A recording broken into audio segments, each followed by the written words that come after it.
Adilabad railway line budget పూర్తి స్థాయిలో ఉండాలా, పూర్తి స్థాయి బడ్జెట్ కోసం ఆందోళన కార్యక్రమాలు మొదలవుతున్నాయి.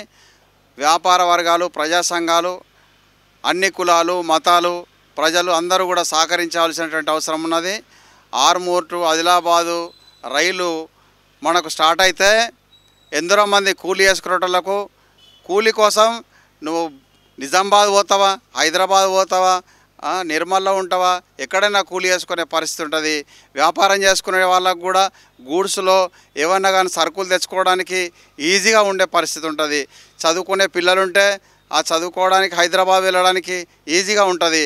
అక్కడ ఎవరైనా మేధావులు ఉంటే ఇక్కడ వచ్చి వాళ్ళు లెక్చరర్ కానీ ట్యూషన్స్ కానీ చెప్పుకోవడానికి ఇక్కడ కూడా ఈజీ ఉంటుంది. మంచి డాక్టర్లు కానీ ప్రొఫెసర్లు మేధావులు ఎవరన్నా రావాలంటే కూడా రవాణా రంగం అత్యవసరమైనటువంటి పరిస్థితి ఉంది. ఇప్పుడు ఇక్కడ గుడి కట్టుకొని మాత్రమే ఆదిలాబాద్ జిల్లా ప్రజలు బతుకుతున్నారు. మన్ను తిని మన్నులోనే బతకండి అనే పరిస్థితులలో ఎక్కడ వెళ్ళనీయకుండా ఉన్నారు. రైల్వే కనెక్టింగ్ అనేది ఆదిలాబాద్ జిల్లా అభివృద్ధి కోసము చాలా చాలా చాలా ఇంపార్టెంట్ ఉంది. విద్యార్థులకు, యువకులకు కానీ, కూలోళ్ళకు కానీ, మేధావులకు కానీ, ఆడవాళ్లకు ప్రతి ఒక్కళ్ళకు కూడా ఇది అవసరం ఉంది. కాబట్టి ఆర్మూర్ టు ఆదిలాబాద్ లైన్ వెంటనే పూర్తి స్థాయి బడ్జెట్ నిధులు ఇవ్వాలా. ఎందుకోసం అనంటే ఈ బీజేపీ కేంద్రంలో ఉంది. ఈ బీజేపీకి 4 సీట్లు ఆదిలాబాద్ జిల్లా నుంచి ఇచ్చినటువంటి ప్రజలు ఉన్నారు. ఇంకా మీకు మద్దతు ఉంటుంది. కేంద్రంలో ఉన్నటువంటి ప్రభుత్వం ఇది ఆలోచన చేయాలా. ఆర్మూర్ టు ఆదిలాబాద్ లైన్ ఇస్తే ఎందరికో ఉపాధి, లక్షల మందికి ఉపాధి దొరికినట్టు అవుతుంది. విద్యార్థులకు చదువులు ఇచ్చినట్టు అవుతుంది. కార్మికులకు, యువకులకు అందరికీ పని కల్పించినట్టు అవుతుంది. ఒక్క రైల్వే లైన్ అవన్నిటికీ కూడా పరిష్కారం చూపే అవసరం ఉంటుంది. కాబట్టి ఈ ఆదిలాబాద్ జిల్లా చాలా వెనుకబడి ఉన్నది.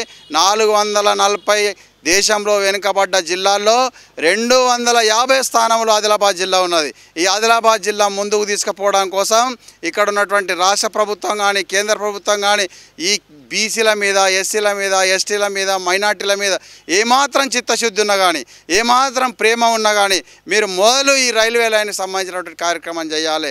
ఈ ఆదిలాబాద్లో సర్వీస్ సెక్టర్ లేదు, ఎడ్యుకేషన్ సిస్టమ్ లేదు, కనీసం పీజీ కాలేజీ లేనటువంటి పరిస్థితి ఉన్నది.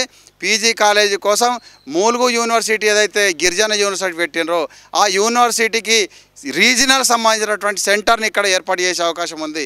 ఇక్కడ పత్తి వండుతుంది, ముడిసరికి ఇక్కడ ఉంటుంది. మళ్ళీ వరంగల్లో పోయి టెక్స్టైల్ పార్క్ పెట్టినరు. టెక్స్టైల్ పార్క్ యొక్క దాని సబ్ సెంటర్ ఇక్కడ పెట్టాలని చెప్పేసి విజ్ఞప్తి చేస్తున్నాం. అదేవిధంగా రిమ్స్కు సంబంధించినటువంటి డాక్టర్లు లేనటువంటి పరిస్థితి. 3-4 డాక్టర్లు 3 గంటలో 2 గంటలు ఉంటారు, వెళ్ళిపోయే పరిస్థితి ఉంటుంది. పెద్ద హాస్పిటల్ ఉన్నా కానీ డాక్టర్లు లేనటువంటి పరిస్థితి. 100 డాక్టర్లను అక్కడ నింపి ఇక్కడ ఉన్నటువంటి ప్రజలందరికీ చికిత్స, వైద్యం అందించవలసినటువంటి అవసరం ఉన్నది. ఇక్కడ బాజీరావు బాబా యూనివర్సిటీ అనేది బేలా కేంద్రంగా ఏర్పాటు చేయాలని చెప్పేసి విజ్ఞప్తి చేస్తున్నాం. ఎందుకంటే 20% మరాఠీ మాట్లాడే ప్రజలు ఉన్నారు. కాబట్టి ఆ ప్రజలు చదువుకుంటున్నది మరాఠీ లాంగ్వేజ్లో. కాబట్టి ఆ లాంగ్వేజ్ని, ఆ మరాఠీ వాళ్ళని రక్షించుకోవాల్సిన అవసరం ఉన్నది. కాబట్టి బాజీరావు బాబా యూనివర్సిటీని అక్కడ ఏర్పాటు చేయాలని చెప్పేసి అక్కడ బేలా కేంద్రంగా ఏర్పాటు చేస్తే ఇంటర్ స్టేట్ మహారాష్ట్రకు, ఆ తెలంగాణకు సంబంధించినటువంటి యూనివర్సిటీగా దాన్ని తీసుకుపోవాల్సినటువంటి అవసరం ఉన్నది. కాబట్టి ఇవన్నీ అనేకమైన కేంద్ర ప్రభుత్వం ఏర్పరచాల్సిన పరిష్కరించే డిమాండ్స్ ఉన్నాయి. ఇవన్నిటికీ 10 రోజుల లోపల కార్యాచరణ రూపొందిస్తాం. కార్యాచరణలో ప్రజలందరూ, కుల సంఘాలు, మతాలు, యూత్, విద్యార్థులు అందరూ కూడా పెద్ద ఎత్తున పాల్గొని ఈ జిల్లా అభివృద్ధి కోసం కంకణం కట్టుకోవాలని చెప్పేసి విజ్ఞప్తి చేస్తూ మీ అందరికీ ధన్యవాదాలు.